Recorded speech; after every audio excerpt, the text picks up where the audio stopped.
Imagine this. You're standing in a wide open field. The sun is rising. The dew is still clinging to the earth. And as you look out, you start to notice a harvest all around you. Some of it is beautiful. It's strong, it's healthy, it's vibrant. But other parts, not so much. Some areas are overgrown. Some are dry and cracked. And some, if you're being honest, you don't even remember planting. But then it hits you.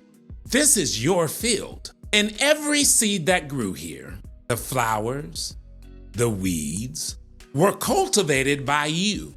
Not always on purpose, but planted nonetheless. Now let me ask you this. What if your current frustration is just the fruit of your past decisions? And what if your future harvest is still waiting on you to plant a different seed? That's what we're talking about today. Some call it karma, some call it what goes around comes around, but really it is the law of the farm. You reap what you sow, you reap after you sow, and you reap more than you sow. And if we want a different harvest in life, we can't just hope and wish and pray for it. We've got to plant for it. The first thing that we need to consider is in life, you're always sowing whether you know it or not. Many think that sowing is optional, but it's not. It's actually automatic. You're always sowing through your words, which plant belief or doubt, through your habits, which plant discipline or destruction, through time, which plants momentum or stagnation, and through relationships, which plant unity or division. But you're always sowing something. And the truth is, you don't get the harvest you want, you get the harvest you sow. And whether you realize it or not, you're planting something into the soil of your future every second of every day. So our first challenge is to identify, what am I putting in the ground every day? In your mindset, in your family, in your goals, in your faith.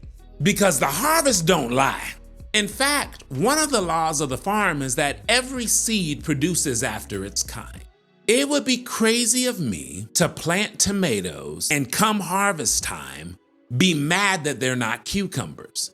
You ain't plant cucumbers. You don't plant apple seeds and get oranges. You don't plant bitterness and get joy. You don't plant fear and then get peace. You don't plant inconsistency and then get a breakthrough. And that is the trap that we often fall into, because we want peace, but we're sowing chaos every day. We say we want discipline, but we're planting excuses every day. We say we want love, we want to experience love, but we are planting guardedness and fear. And if you're constantly speaking fear, doubt, the notion that you're not enough, what are you really cultivating in your mind?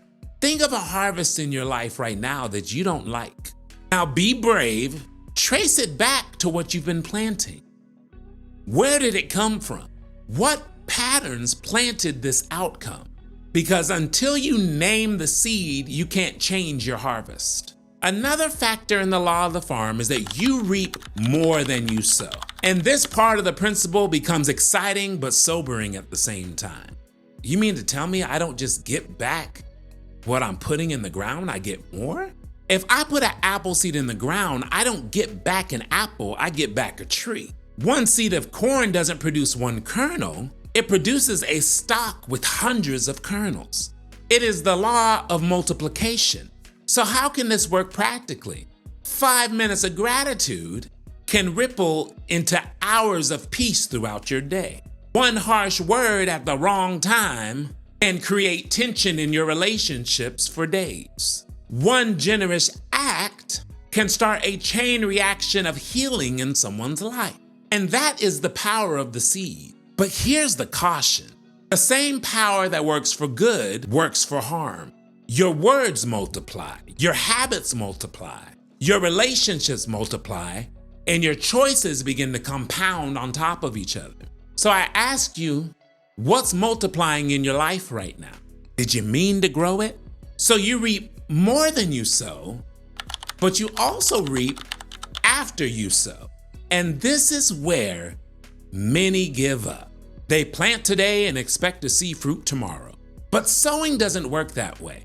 Ask any farmer and they'll tell you there is a gap between the planting and the harvesting. You don't put the seed in the ground and see fruit overnight.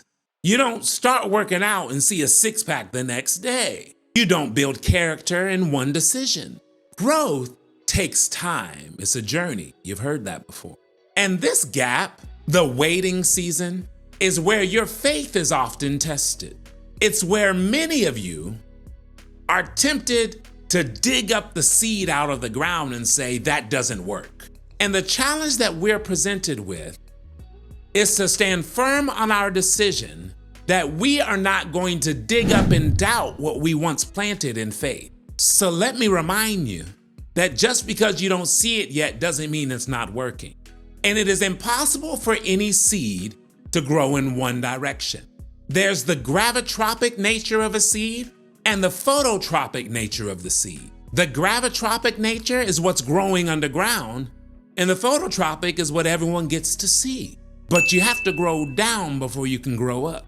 And in fact, some of the best growth happens underground before it even shows above the surface. And one of the ways for us to stay consistent is to adopt the mindset that we're not just waiting, we're growing.